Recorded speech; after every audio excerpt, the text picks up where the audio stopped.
మీ ఎలాంటి వ్యాపార ప్రకటనలకైనా వెంటనే మా ఛానల్ సంప్రదించండి. ప్రస్తుతం మనతో పాటు ప్రముఖ ఆధ్యాత్మికవేత్త వేదిక్ ఆస్ట్రాలజర్ గోనుగొంట్ల సురేష్ బాబు గారు ఉన్నారు. గురువుగారితో మాట్లాడేద్దాం. నమస్కారం గురుగారు. మణికంఠ గారు నమస్కారం అండి. గురుగారు, 2026 జనవరి నుంచి డిసెంబర్ వరకు వృషభ రాశి వాళ్ళకి ఏ విధంగా ఉంటుంది, వీళ్ళు ఎలాంటి జాగ్రత్తలు తీసుకోవాలి? సహజంగా మనకి ఉగాది నుంచి చూసుకుంటారు చాలామంది, అయినప్పటికీ కూడా ఇప్పుడు జనవరి నుంచే మాకు ఎలా ఉంటుందో తెలుసుకోవాలనే కుతూహలం ఉంటుంది. కాబట్టి ఓవరాల్ వృషభ రాశి వారి పరిస్థితి ఏంటి 2026కి సంబంధించి? సో 2026 సంవత్సరంలో వృషభ రాశి చెప్పుకున్నామండి. ఫస్ట్ 2025 సంవత్సరంలో మన రాశి ఫలాలు చేసినప్పుడు వన్ ఆఫ్ ది బెస్ట్ బాగున్న రాశుల్లో వృషభ రాశి ఒకటి. సో అదేవిధంగా ఈ సంవత్సరం కూడాను బెస్ట్ రాశుల్లో వృషభ రాశి ఒకటి. అదేదో సినిమాలో డైలాగ్ చెప్పినట్టు సమయం లేదు మిత్రమా, ఇప్పుడున్న సమయమే చాలా బెస్ట్ టైం. ఈ టయాన్ని మిస్ చేసుకుంటే తర్వాత వీళ్ళకి గ్రహస్థితులు పర్టికులర్గా శని అవన్నీ రాబోతూ ఉన్నాయి. 7.5 year ఏళ్ళ నాటి శని అంతా ప్రాబ్లమ్స్ ఫేస్ చేసే అవకాశం ఎక్కువగా ఉంటుంది. బెస్ట్ టైం లాస్ట్ ఇయర్, ఇంకా బెస్ట్ టైం ఈ వచ్చే 6 months కూడాను చాలా బెస్ట్గా ఉంది. వీళ్ళకి చాలా గ్రహాలు అనుకూలంగా ఉన్నాయి. ఆ తర్వాత కూడాను వీళ్ళకి దాదాపు వచ్చే ఒక 1.5 year చాలా బాగుంది. ఈ టైంలో వీళ్ళన్నీ సాధించుకోవాలి. ఇన్ కేసు వీళ్ళకి ఈ టైంలో కూడా సరిగా లేదంటే విత్ హైయెస్ట్ ప్రయారిటీ నోడితే వాళ్ళ జాతకం చెప్పించుకోవడం చాలా ఇంపార్టెంట్. ఏమంటే మీరు చెప్పిన విధంగా లేదు అంటే ఇండివిజువల్ జాతకం చూస్తే మనకు తెలుస్తూ ఉంటుంది. అందులో 35 నుంచి 45 సంవత్సరాల మధ్యలో లైఫ్ ఉండి అనుకోని విధంగా సడన్గా డ్రాబ్యాక్స్, జాబ్ అవటం, గొడవలు అవటం, భార్యాభర్తల మధ్య ఎక్కడ ఎదగలేకుండా ఆగిపోయి ఉన్నారంటే హారోస్కోప్ చాలా సీరియస్గా చూసుకోవాలి. ఎందుకంటే అప్పటిదాకా ఎక్స్పీరియన్స్ ఉండి డబ్బు సంపాదిస్తున్న వాళ్ళు సడన్గా ఎందుకు వెళ్తారు డౌన్? వెళ్ళకూడదు కదా. వీఆర్ సైన్స్ గ్రాడ్యుయేట్స్, 10th చదివిన తర్వాత 11కి వెళ్ళాలి కదా, మరలా ఎందుకు వస్తాం? అది something which is beyond of our logic work చేస్తూ ఉంటుంది.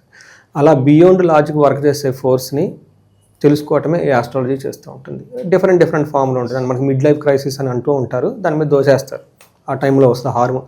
But we go in very in depth అండి. ఒక మాటను వదిలేయటం కాదు. ఇక్కడే మనకి శాపాలు అంటారు, పితృశాపం, మాతృశాపం, స్త్రీ శాపం, ఓకే, పుత్రశాపం, ఇవన్నీ ఆ టైంలో ఎఫెక్ట్ అవుతూ ఉంటాయి. ఎందుకంటే మీరు డబ్బులు సంపాదించుకుంటున్నారు, వెల్ ఎస్టాబ్లిష్డ్ అయ్యారు, వాళ్ళని మర్చిపోయారు కదా.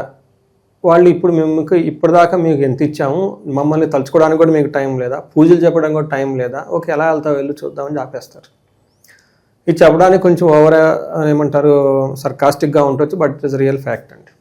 నేను చాలా 35 to 45 ఏజ్ బ్రాకెట్ వాళ్ళని చాలామంది ఎక్స్క్లూజివ్ రీసెర్చ్ చేస్తున్నాను అన్ని రాసులు వాళ్ళకి. దీంట్లో విశేషత ఏంటంటే వాళ్ళకి కాసరప దోషం ఉండటం, వాళ్ళకి ఎవరో చెప్పుంటారు బట్ వీళ్ళు నమ్మకపోవటం, పితృశాపం అదే ముందులు అనుకోవటం. మరి అప్పటిదాకా సూపర్గా రాణించిన వాళ్ళు రాణించాలి కదా, same graduation, same certificate, same brain, మరి ఎందుకు లేదు?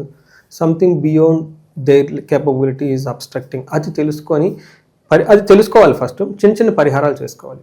సో మనం ఈ 2026 ఇది ఎందుకు చెప్తున్నానంటే వృషభ రాశి వాళ్ళకి బాగుంది కాబట్టి. బాగా లేకపోతే ఈ గ్రహాల మీద పెట్టేస్తాం, శని బాగలేదు, గురువు బాగలేదు, వాళ్ళు ఏదో ఇబ్బందులు పెడుతున్నారు. బట్ బాగున్నప్పుడు ప్రాబ్లం అంటే ఈ గ్రహాల కంటే ఇంకా అతీతంగా కొన్ని శక్తులు వీళ్ళ మీద ఆధారపడి ఉంటారు, అవి వీళ్ళని కేర్ చేసుకోవట్లేదు అని దాని మీనింగ్. అది వీళ్ళకి రాశులకు చాలా అప్లై అవుతుంది. చాలామంది కన్సల్ట్ అవుతున్నారు లాస్ట్ ఇయర్ కూడా. చాలా రకాలు పరిహారాలు చాలా సింపుల్ అండి, వాళ్ళకి చాలా సింపుల్గా అవన్నీ చేసేసుకోవచ్చు.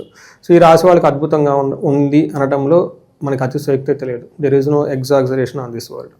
నెంబర్ 2, ఈ 2026 సంవత్సరంలో ఓవరాల్గా చాలా బాగుంది అందరికీ. రాశులు కానివ్వండి అవన్నీ తీసి పక్కన పెట్టేస్తే ఓవరాల్గా 2026 సంవత్సరంలో ప్రతి ఒక్కళ్ళకి లీడర్షిప్ క్వాలిటీస్ ఉంటాయంట. ప్రతి ఒక్కళ్ళకి రిస్క్ టేకింగ్ ఎబిలిటీస్ చాలా ఎక్కువ ఉంటుంది. ఏదో ఒకటి సాధించాలని తపన ప్రతి ఒక్కళ్ళలో ఉండే ఒక ఫోకస్డ్గా ఉండే సంవత్సరం 2026. ఇందులో వృషభ రాశి అంటే ఇయరే బాగుంది, అందులో వృషభ రాశి వాళ్ళకి ఇంకా ఓవరాల్గా చూస్తే బాగుంది. మనం డీటెయిల్స్ కనుక చూసుకుంటే ఈ వృషభ రాశి వాళ్ళకి కృతిక 2, 3, 4 పాదాలు, రోహిణి 1, 2, 3, 4 పాదాలు, మృగశిర 1, 2 పాదాలంతా ఈ వృషభ రాశిలో ఉంటారు. పేరు బలం కనుక చూసుకుంటే వీళ్ళకి ఈ ఊ ఏ ఓ వా వి వే ఓ అన్న పేర్లంతా కూడా ఈ వృషభ రాశిలో ఉంటారు.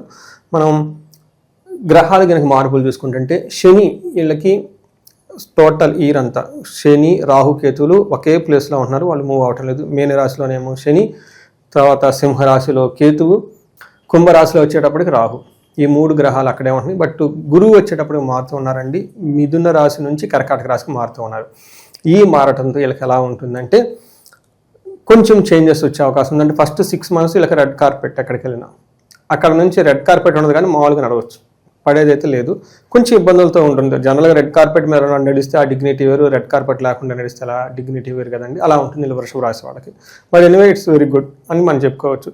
మనం ఏ విధంగా మీరు అడిగారు అనుకోండి, శని వల్ల మనకి లఘు గోచారం సూక్ష్మ గోచారం అన్న కాన్సెప్ట్ ప్రకారం చూసుకుంటే వాళ్ళకి శని వల్ల ధనలాభం ఉంటుందంట, విశేషమైన ధనలాభం ఉంటుంది.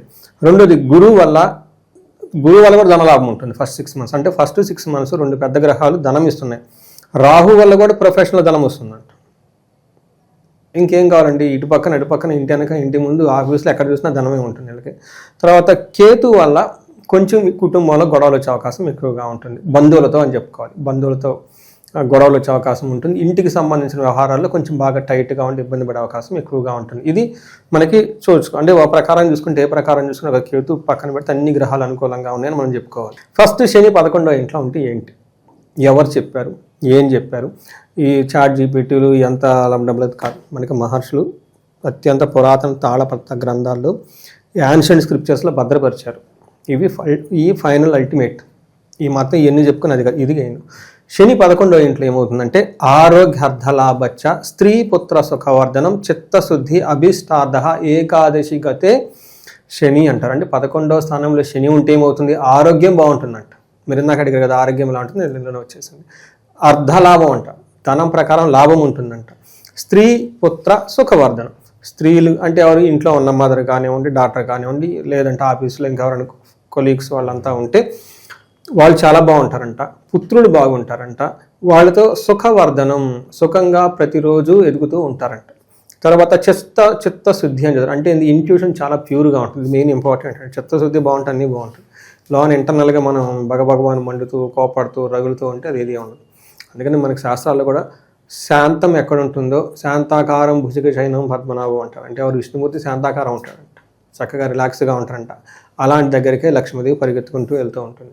అందుకని మనం కూడా శాంతంగా పీస్ఫుల్గా చక్కగా ప్రేమగా మాట్లాడుతుంటే ఇంటా బయట ధనలక్ష్మి అక్కడే ఉంటుందని మనకు చెప్తారు. ఎందుకు చెప్తున్నామంటే ఇది చిత్తశుద్ధి, ఇంట్యూషన్ చాలా ప్యూర్గా ఉంటే అంతా ఉంటుంది. మన ఇంట్యూషన్ బాగాలేకపోతే ఈ నెగిటివ్ క్వాలిటీస్ ఉంటే ఉండదు. బయట వాళ్ళని ఉపయోగం ఏముందండి, చిత్తశుద్ధి, అభిష్టార్థ, అనుకున్న పనులన్నీ జరుగుతూ ఉంటాయి ఈ టైంలో. ఇంకేం కావాలండి, చిత్తశుద్ధి బాగుంటుంది, మన ధైర్యం బాగుంటుంది, అంతా బాగుంది, ఇంకేం కావాలి చెప్పండి.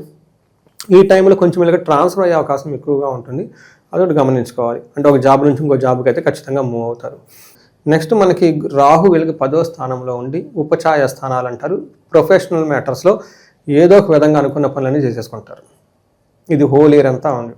ఇది చూసుకుంటే మనకి 10వ ఇంట్లో రాహు ఉంటే ఏమవుతుందంటే మనస్సౌఖ్యం, సదా ఆనందం, అభిష్టార్థ సుఖభోజనం, కర్మసిద్ధి, తర్వాత బలం పుష్టిం, దశమ స్థానగే ఫణి అంటారు. 11వ స్థానంలో కనుక రాహు ఉంటే ఏమవుతుందంట మనసు అంత సౌఖ్యంగా ఉంటుంది, సదా ఆనందంగా ఉంటుంది, అభిష్టార్థ సిద్ధి, అనుకున్న పనులన్నీ చక్కగా నెరవేరుతూ ఉంటాయి, భోజనం చక్కగా చేస్తుంటారు, కర్మసిద్ధి, ఏదైనా పని చేస్తే రిజల్ట్ వస్తుంది, పుష్టిగా ఉంటారు, సౌఖ్యంగా ఉంటారు. మీరు నాకు హెల్త్ అడిగారు కదా, నీకు మళ్ళీ రిపీటెడ్ హెల్త్ రోబస్ట్ అని ఇక్కడ తెలిసిపోయింది.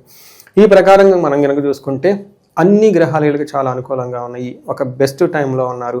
మీకు బిగినింగ్ ఇంట్రొడక్షన్లో చెప్పాను, మరలా ఇంట్రొడక్షను.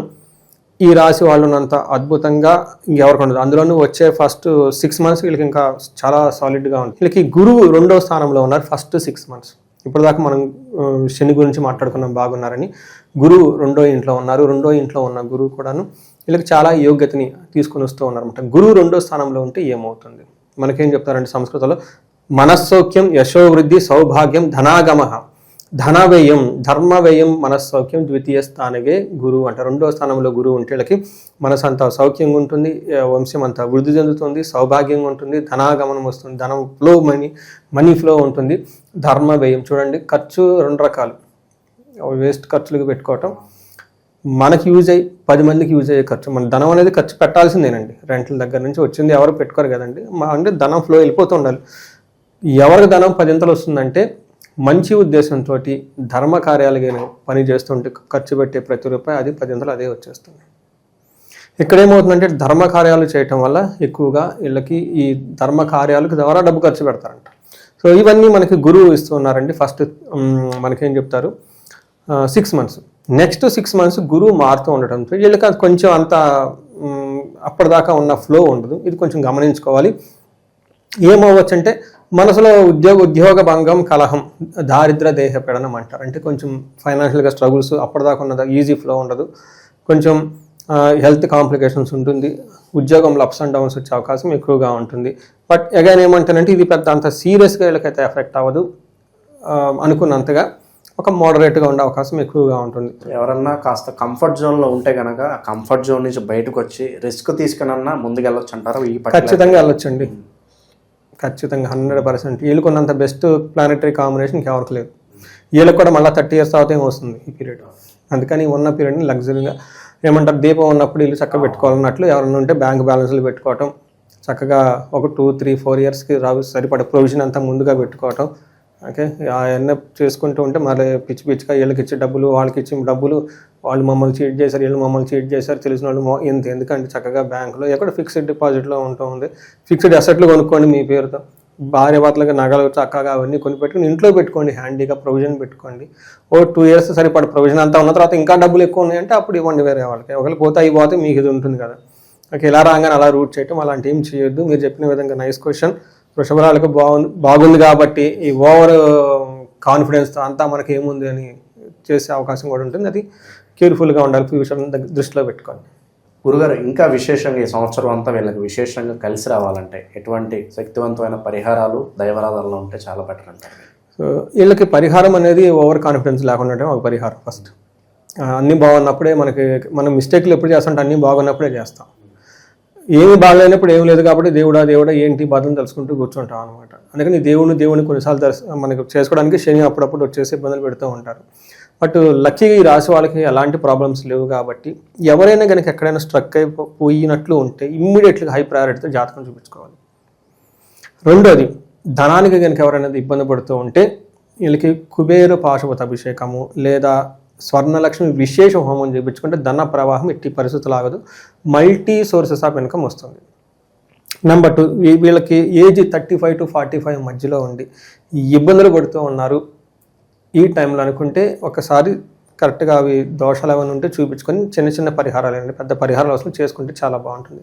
వీటితో పాటు ఇంకెవరికైనా కానీ భార్యాభర్త మధ్య ఇంకా చక్కగా ఐక్యత ఉండాలి, లేదంటే పెళ్లి కాలేదు అనుకున్న వాళ్ళు విశ్వావశ గంధర్వరాజ హోమం చేయించుకోవటం. హెల్త్ కాంప్లికేషన్స్ కొంచెం రావు, యాక్చువల్గా చాలా స్ట్రాంగ్గా ఉంటారు. ఇన్ కేసు ఉంటే వాటికి సంబంధించిన పరిహారాలు చేసుకుంటూ ఉంటే బాగుంటుంది. ఈ రాశి వాళ్ళు గురువుకి సంబంధించి జూన్ తర్వాత వాళ్ళకి కుల గురువులు లేదంటే వాళ్ళ వంశానికి కొంతమంది గురువులు ఉంటారు.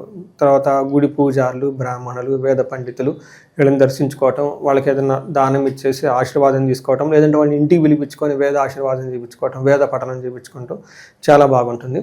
వీళ్ళు గురువుకి సంబంధించి మనం చూసుకుంటే వీళ్ళకి కోటప్ప కొండ దగ్గర, గుంటూరు దగ్గర కోటప్ప కొండ అని ఉంటుందండి. అక్కడ బృహస్పతికి గురువారం హోమం చేస్తారు సామూహికంగా. అది ఒకసారి అందులో పార్టిసిపేట్ చేసి ఆ గుడి దగ్గర టైం స్పెండ్ చేస్తే ఈ గురువుకు సంబంధించిన దోషాలు ఏమైనా ఉంటే పోయేసి చక్కగా వృద్ధిలోకి వచ్చేస్తారు. ఓకే, ఓవరాల్గా వృషభ రాశి వాళ్ళందరికీ 2026 ఏ విధంగా ఉంటుందో చాలా బాగా వివరించారు.